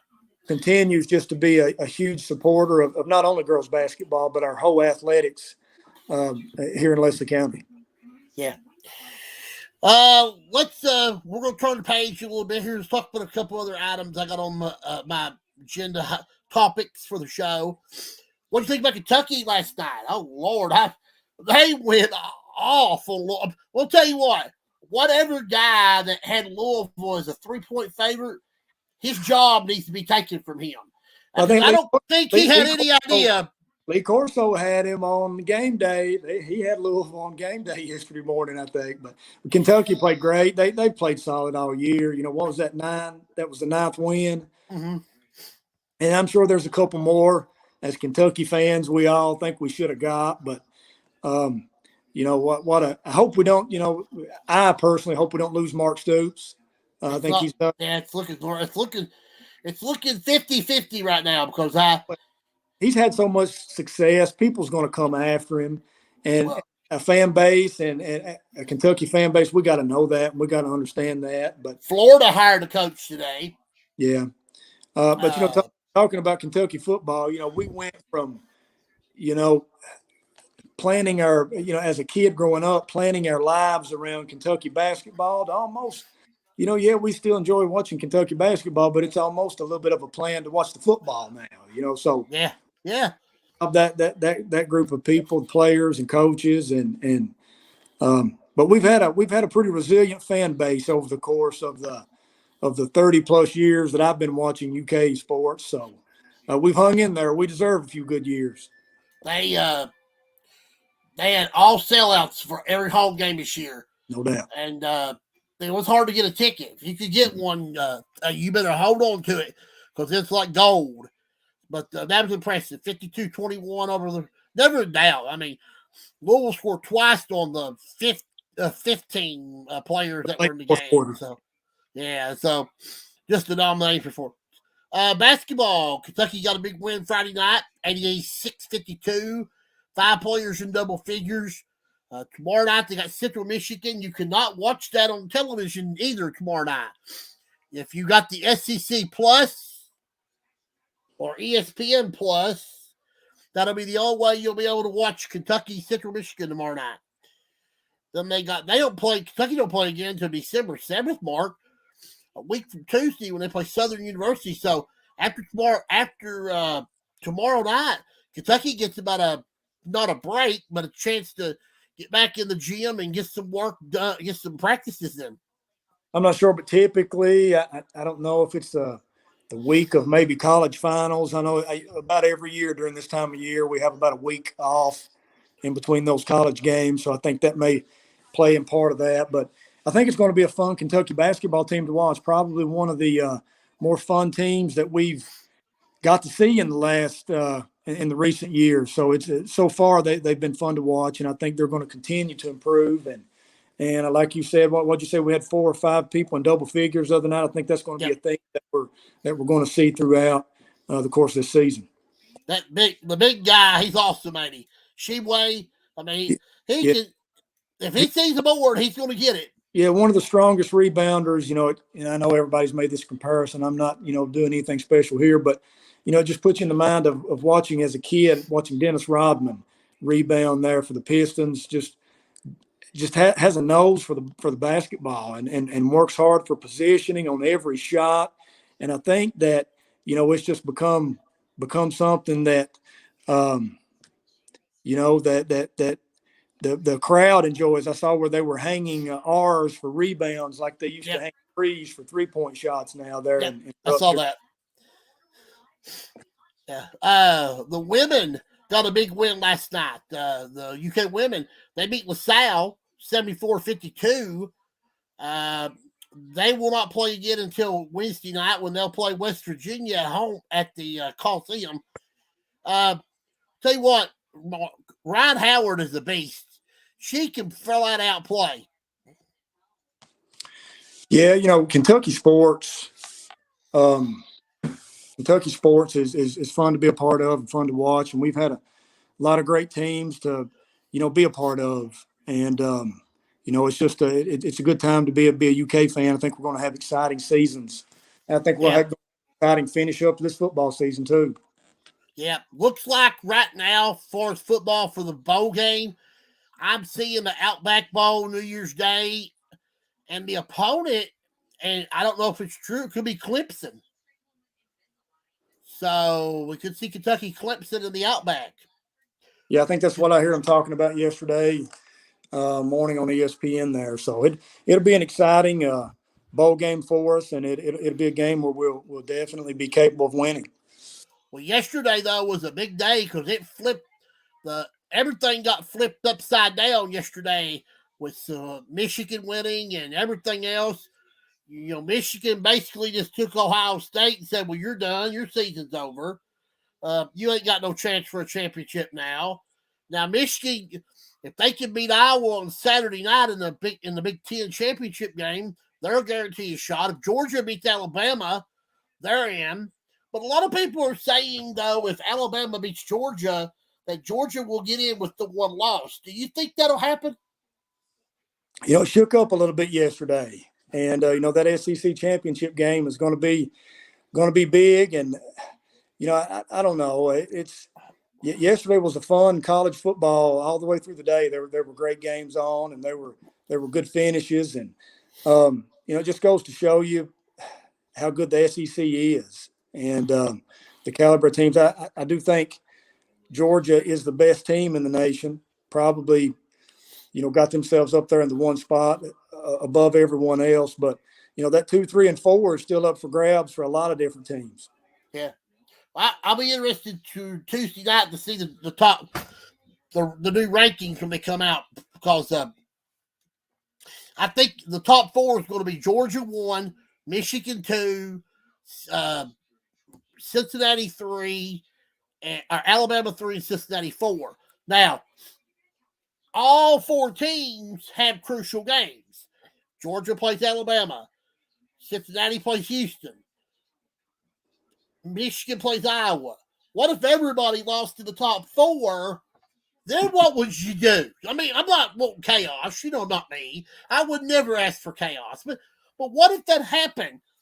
All 4 teams lost. Then you would have to say that, are you going to have a 2-loss team get in? Could Notre Dame, who probably never had a chance of even getting in, find a way in there? What are we looking at? Because this could all happen.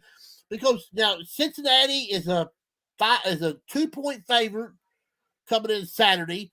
Georgia is a 7.5-point favorite coming in on Saturday, and Michigan is a 6.5 right now. So, I mean, we're looking at this and we're staring. Are we going to have total chaos at the end of Saturday, or will we have chalk and pretty much know who's going? Well, as we saw yesterday, we'll probably have total chaos after next Saturday, but that's what those guys get paid the big bucks for. And, I'm all about to be honest with you, I'm about some different teams being in there. You have the consistencies of the Georgias and the Alabamas, and I know a lot of folks really pull for those teams, but I'm all for seeing some teams in there that's not your traditional 2s, 3s, and 4s in the last several years, and seeing some other programs continue to be on the rise. Yeah, I do. Me too. I like chaos. I'm sorry. I just want to see all 4 teams lose and see what you. Then you have to do a little bit of work, and then the thing is, Mitch Barnhart is on the committee, so that means he would have to do some work, because I think Kentucky's going to be back in the new college football playoff top 25, and if they are, That'll be the first time they've ever been rated in there under the Mark Stoops era. So that would be big too going in. Tomorrow night starts the high school basketball season. We've not talked a lot about that, just with the coaches we've had. But what's your? Do you like a November? Do you like a week in November where we're starting, or would you rather start in December and have an extra week in March? You start when you start changing time limits. You run into the next season. I know we've got, when you talk about starting the regular season tomorrow, you do have some teams still playing football. But if you continue to go deeper in March, you have kids involved in softball, baseball, track, spring sports that it runs into. I like personally from a coaching standpoint, I like the Monday after Thanksgiving, regular season.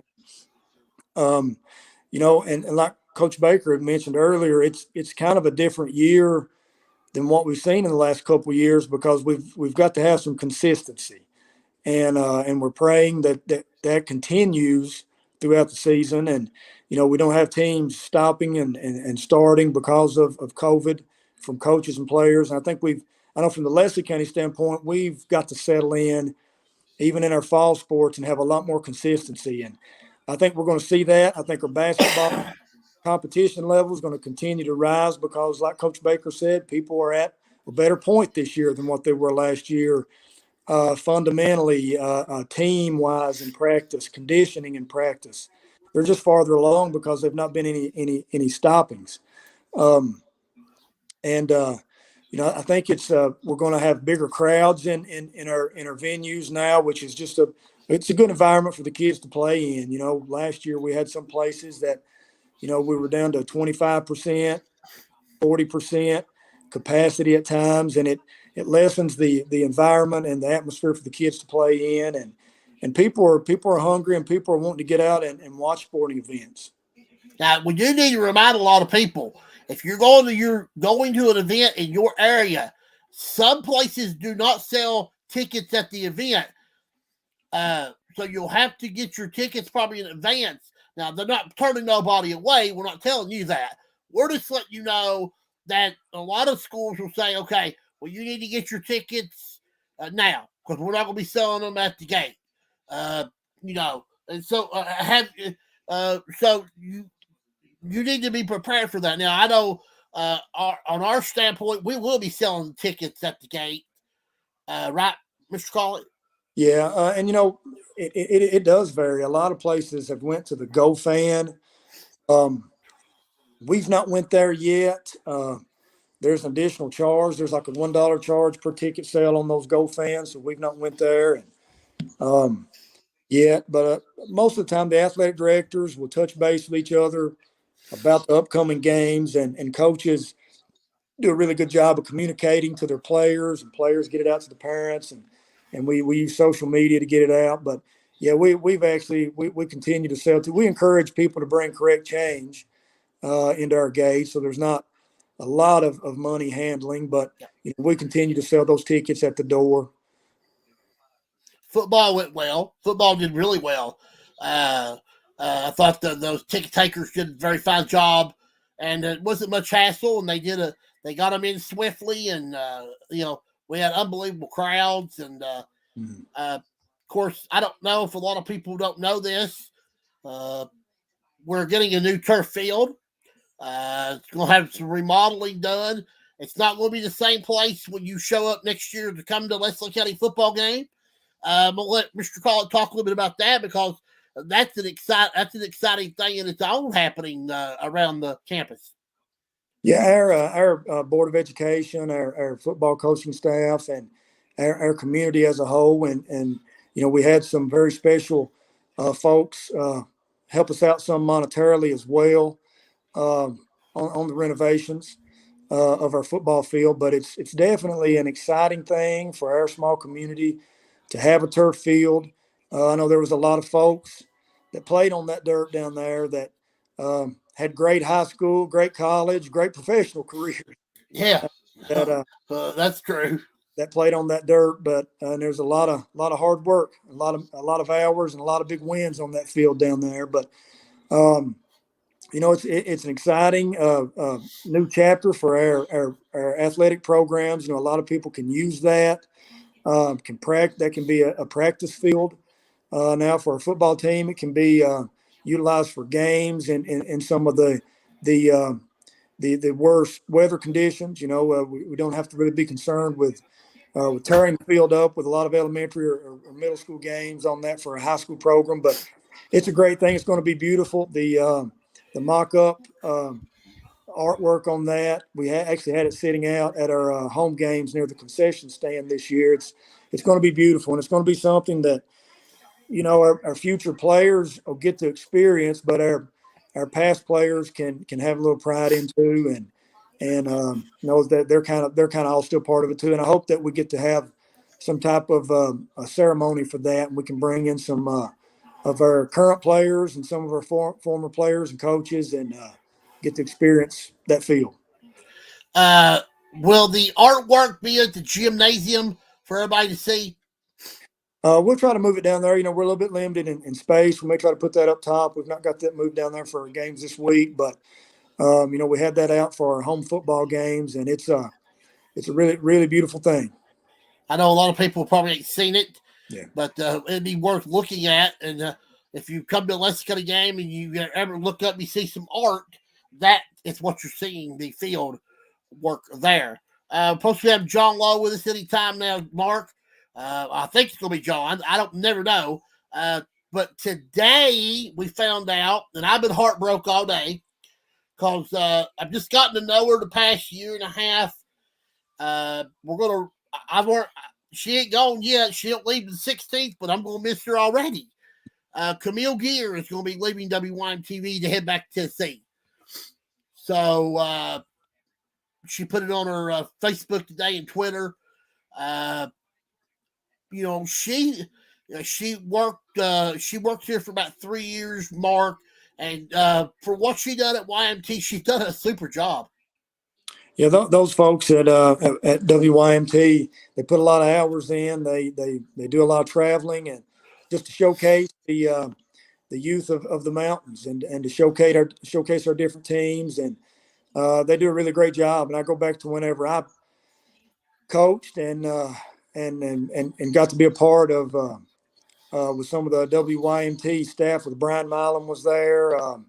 Trying to think of some of those guys, and you start naming names, you'll forget people like you always do. But Brian's been on your show a couple times. But these folks, put a lot of time in just to showcase our student athletes and the positive things that go on within our teams here in the mountains. So we thank them for all they do, and we wish her the best of luck. But I'm sure that Neil there at the station and those folks there will bring quality folks in and continue that broadcast tradition that they have there. Yeah. They've got Courtney Brewer. She's one of the new ones there. And, of course, John Lowe. And I think I did see a new girl filming some the other night.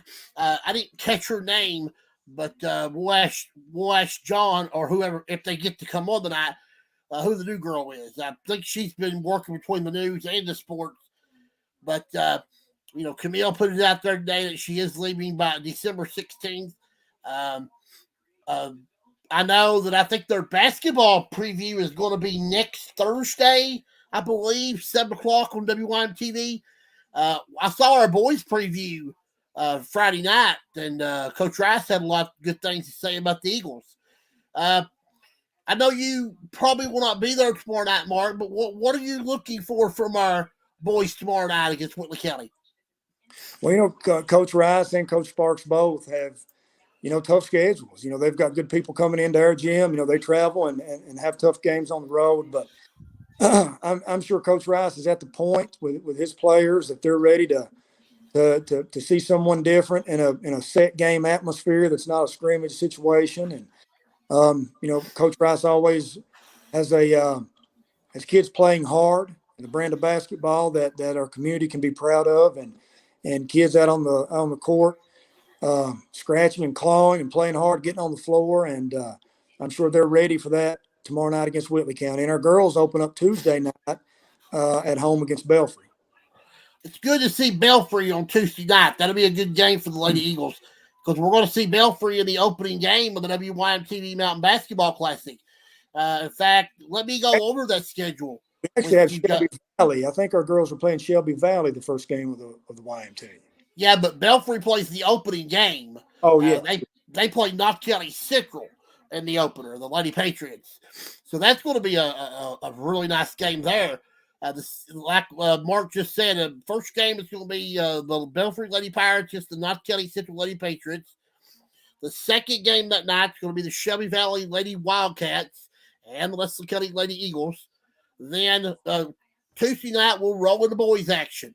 The first game is going to be the Shelby Valley Wildcats against the Knox Central Panthers.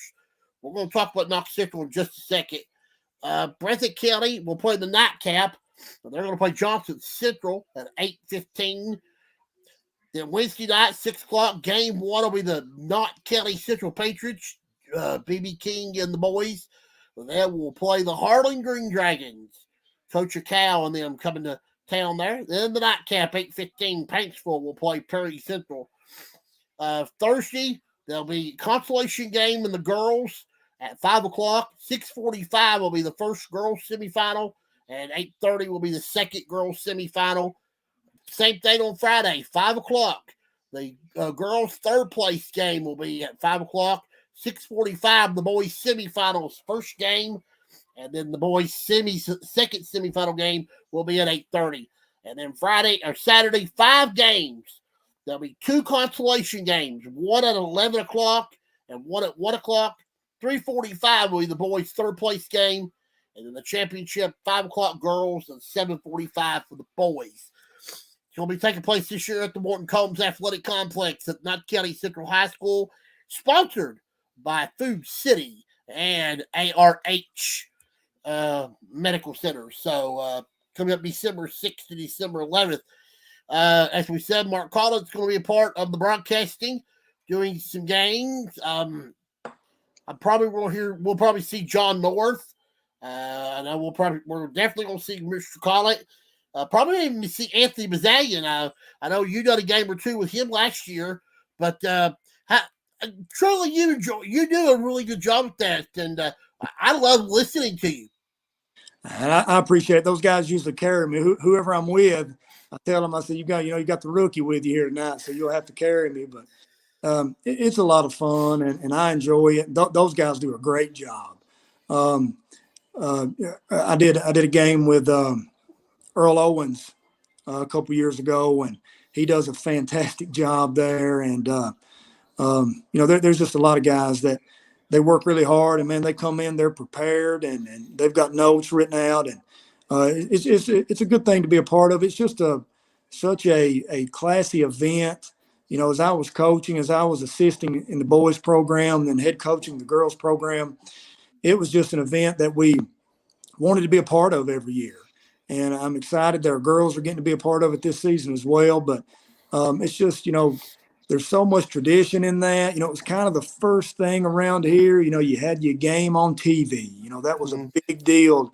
There's so many things streaming now, and so many live events that the kids playing on TV is maybe a bit watered down now than what it was 20 years ago. But, it was just such an exciting event to be a part of, and it continues to be that way because traditionally, boys and girls, now I'm glad the girls have been incorporated in that the last several years, but it's always, top competition within our 13th, 14th, and 15th regions.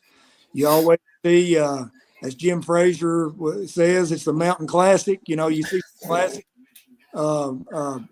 finishes and competitions there and games. And something that is maybe not mentioned enough is the scholarships that is awarded to the high school students through the Mountain Classic.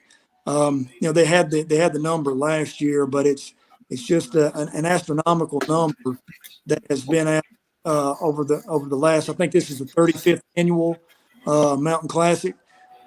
Just so many scholarships. We have a lot of kids that are high school that applies for those scholarships, but it's just such a big thing, not only to be a part of playing, but it's such a great thing for our kids as they further their education to receive those scholarships from the Mountain Classic.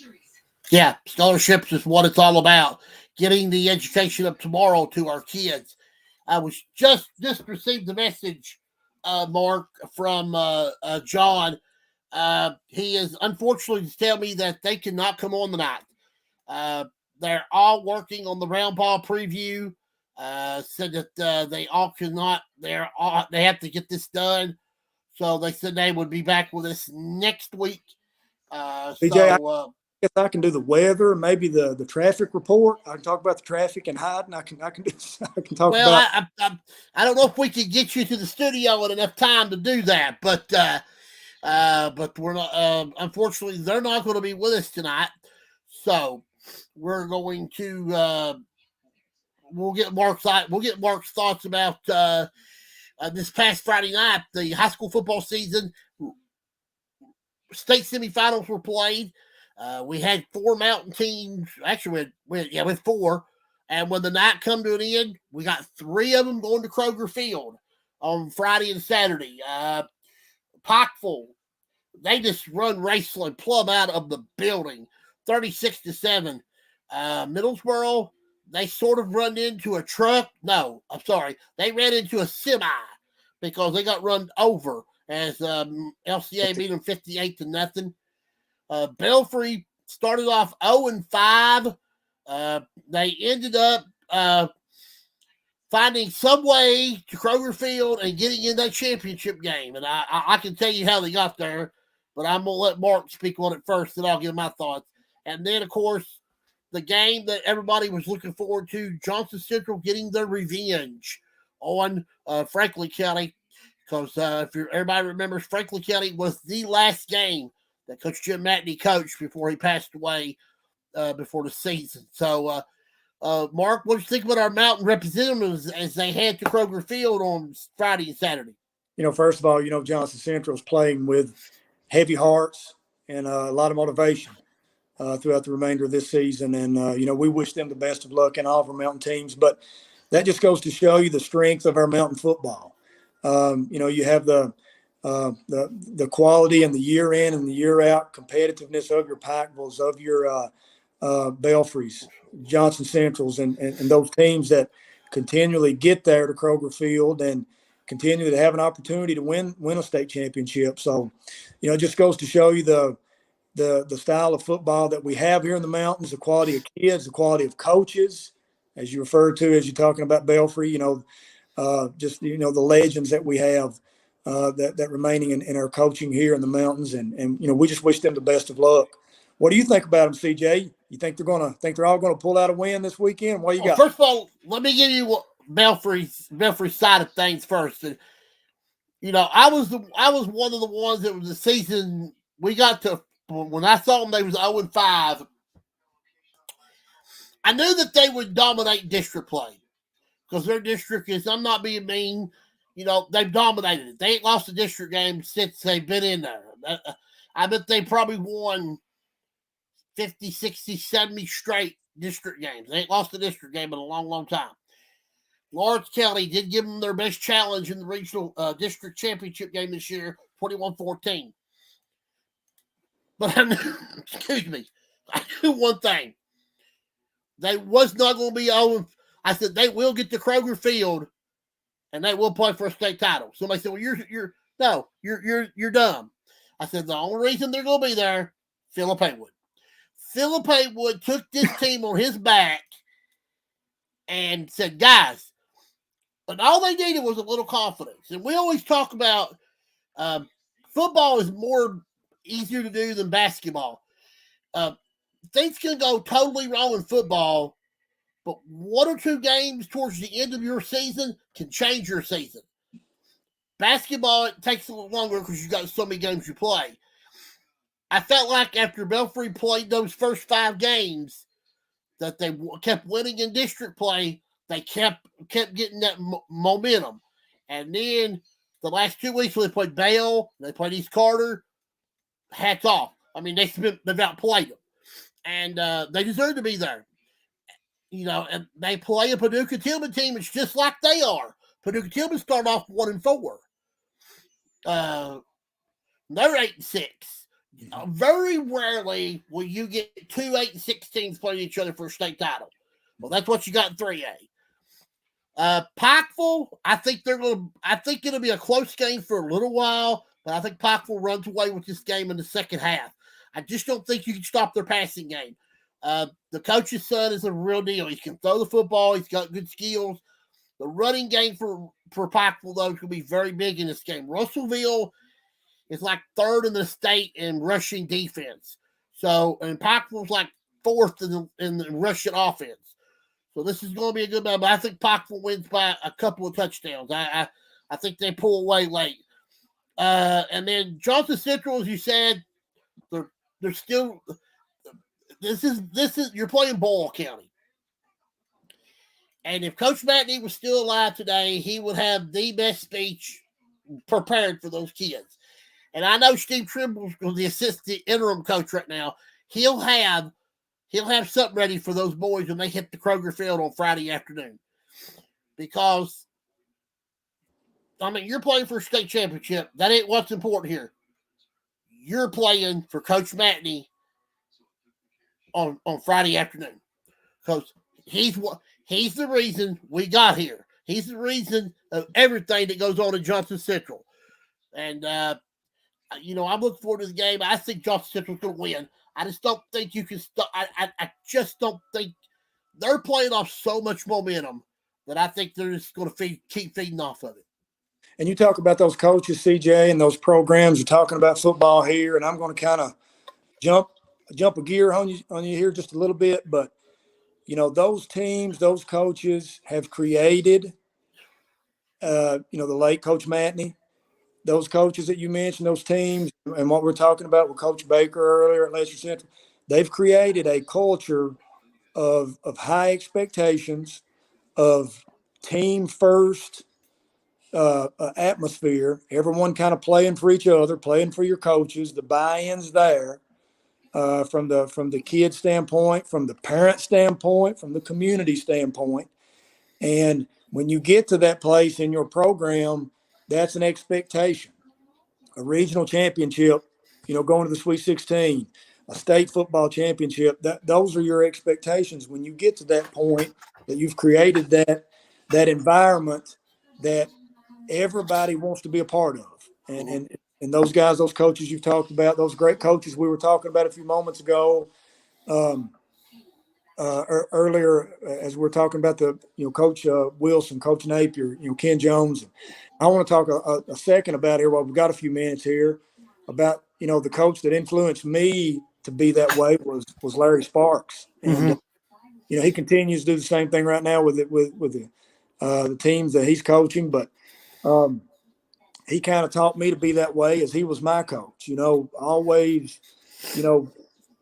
be a part of something that is greater than yourself, be for each other, and have that kind of culture that your players buy into and your families buy into and your community buys into. But he was that big influence on me, and that's why coaching is such a critical thing in the development of youth. And I know, we could sit here and we could talk another 2-hour show on the importance of academics and how it needs to be number one. And as educators, we all agree with that. But athletics can be such a cornerstone for the development of youth. You think about, CJ, all the teams you've been a part of, all the good experiences you've got to have, the people you've got to meet, opportunity to sit here and do this show for 2 hours. So, I've seen a lot of things. I've been when we took the trip to Florida about 6-7 years ago, boys and girls. That's one of the greatest experiences I've been part of. Besides getting married to my wife, but you better throw that in there. I did, because that's the number one best experience of my life. But seriously, CJ, going on that trip was so much, because to be a part of something that was that great. And to see our boys play and our girls play, and to see Coach Sparks, and I'm watching the little Shelby run around, the young Matt and the young Zach, and I cherish that moment because that was one of the most fun times ever. A lot of times, CJ, those trips to the beach at a Christmas tournament, is the first time, maybe an only time, that a kid gets an opportunity to go and see the ocean. Yeah. And that's just one small thing, but I think it just teaches you to always kind of, and even in my work as being an assistant principal at the high school, you kind of want to be a part of a team. You want to be a part of a winning team. Yeah. You know, and that, I think that comes into play in your work, in your athletics that you play, and your friendships that you have. You know, I think just athletics and those positive coaching influence that you have throughout your life is just, there's not a value that you can put on the positivity that these people bring to our youth. And, you know, I think a lot of people take that for granted, and people want to be negative too many times on coaches or on athletic teams. But the sacrifices that coaches make, being away from their family and putting countless hours into their teams and trying to be a positive influence on the youth, you know, we don't talk enough about that. Yeah, I agree 100%. I know. I love helping Leslie County athletics. You know, that's my number one thing. Football, baseball, basketball. I like helping everybody, but I do it for the exercise. I also do it because it's good for to meet new people. You know, I'm continuing to meet new people as we go along.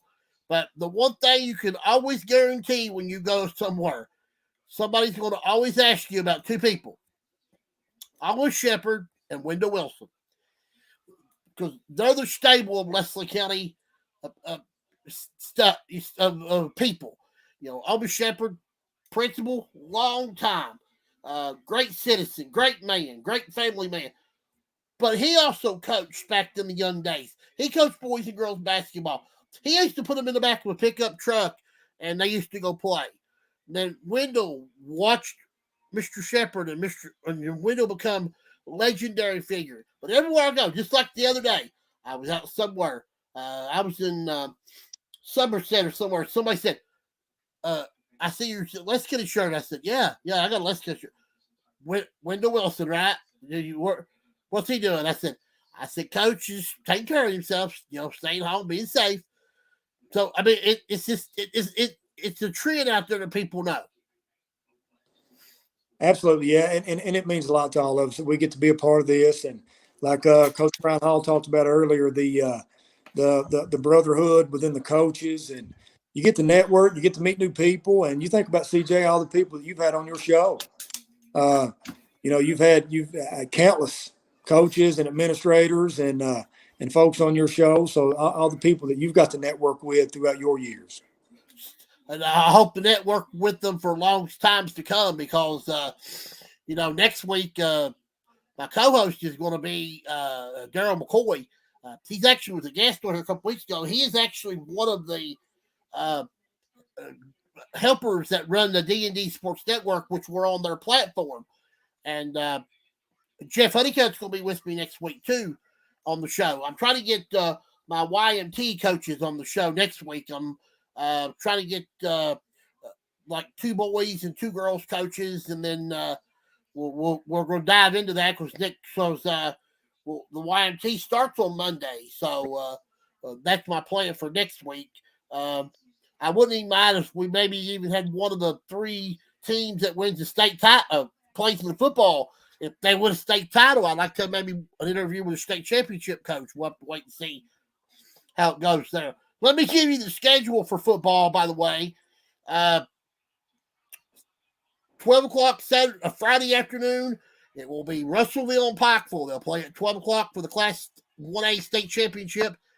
At 4 o'clock, it will be LCA in Beechwood, a rematch from last year's classic finish when the extra point went to the right.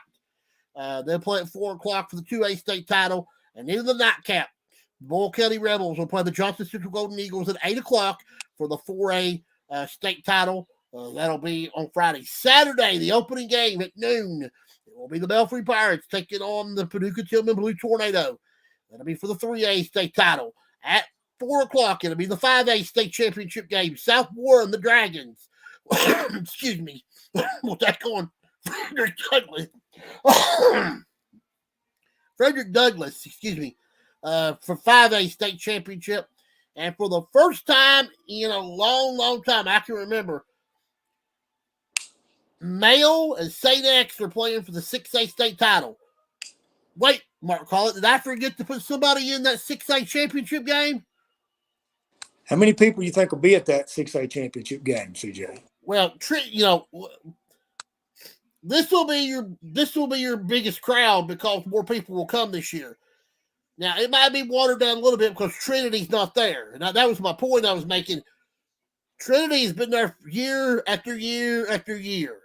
And for the first time, there's no Trinity in the state championship game. So, I mean, for X and Male, somebody's getting their first state title in a long time. So, that's going to bring up, that's going to be some good stuff. But that should be a loaded. I tell you what, I got to go last year because basketball got pushed back. And that was one of the best experiences I've ever had. Besides, I like the state tournament basketball. Last year was a little different because of COVID and stuff. But I enjoyed football very, very much, except for my brother Dan putting a hazard hat on me. Dan's always think that hazard gear. Yeah, he is. I don't know. I can't never get him asleeping. Put a Leslie County hat on him or something. I don't know. And he keeps putting H's on my vehicle. But as my wife would say, that H, you can always say that's for heroes or for the H can stand for many things. I said, well, yeah, you're right, baby. I guess I could do that as well. But those are the games. Now, I do want to remind everybody, too, that when I had my report this week, it's going to be a basketball football report because I'm just going to pick the state championship games and then we'll move into basketball and we'll give you all that information as we go over right now. Actually, we'll go ahead and put the final finishing touches on the show. We're going to get out of here. I want to thank everybody that watched, left comments, and made a call. We heard from Ryan earlier here. What a guest list we had. Oh, they were unbelievable. Bobby, Brian, and Keith, all great. John's apologizing. I understand it is busy time right now as they're preparing for their show. He said he would make it up for me next week, so we'll have him back next week. Like I just said. And I'm going to let Mark Collett give his final comments in just a few moments. I know you want to hear the soothing tones of Mr. Mark Collett.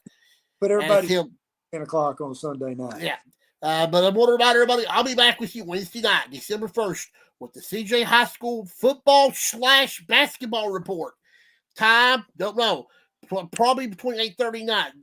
The way things have been going lately, I don't know. I could tell you I'm going to have a report, and we're preparing for Christmas and everything else, so it's going to be a lot going on.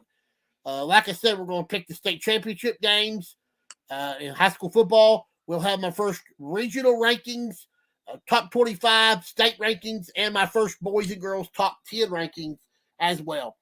Then I'll be back with you Sunday night, episode 17 of the CJ Howard Show. My planned co-host is supposed to be Daryl McCoy from D&D Sports Network. One of my guests is supposed to be Jeff Honeycutt, the head basketball coach of the Knox County Central Lady Patriots. We'll be with you at 8 o'clock for another soothing episode of the CJ Howard Show. Also, go to my YouTube channel. Put in there the CJ Howard. Go find my channel and subscribe. There's some videos up there you can watch. I've done of this show and some other things. If you can get me to 1,000 subscribers, then that would be great. And I can do a bunch of live stuff over there on my own. So try to help me out there as well. All right, Mark Collett, go ahead and give us your final thoughts, and then we're going to get out here. And also, Mark Collett, after we're done being live, please don't leave me. I got some stuff I want to take off the air. Okay. Just thanks to our guests that we had on the lineup that we did today, CJ. That was a group of guys that I know well and coached against, and they've been a part of my coaching life for many years. So I was glad to be a part of that. And CJ, thank you for having me on here with you. You do a fantastic job. It's something that a lot of folks enjoy watching on Sunday evening, CJ. You really do a good thing here, and I hope that you continue to expand and this show and expand on YouTube and some of the other platforms that you're on now. So continue the hard work, CJ, and it's a pleasure and an honor for me to be a part of it here this evening with you. Well, I'm going to bring you back in the middle of the season for another show. So I've always got to have more. So somebody said, "Well, who's your favorite co-host?" I said, "I don't have one." I said, "I love them all." I said, "All my co-hosts are my favorites." There you go. Yeah, because they bring different. I have different people that bring me different variety of different ways of sport. So That's what you need here, and you do a really good job of getting unique guests on here from all different sports, and continue the good work. Yeah. Okay. Thank you there, Mr. Mark Collett. Like I said, don't leave me after we get off the air. I'm going to tell you something when we're done. I want to thank everybody again that watched the show, was part of it tonight as well. As I always end every show, with the famous words of Mr. Joe Nuxall, this is CJ Howard, rounding third and heading for home. Good night, everybody. God bless, and we'll see you next week with another edition of the CJ Howard Show.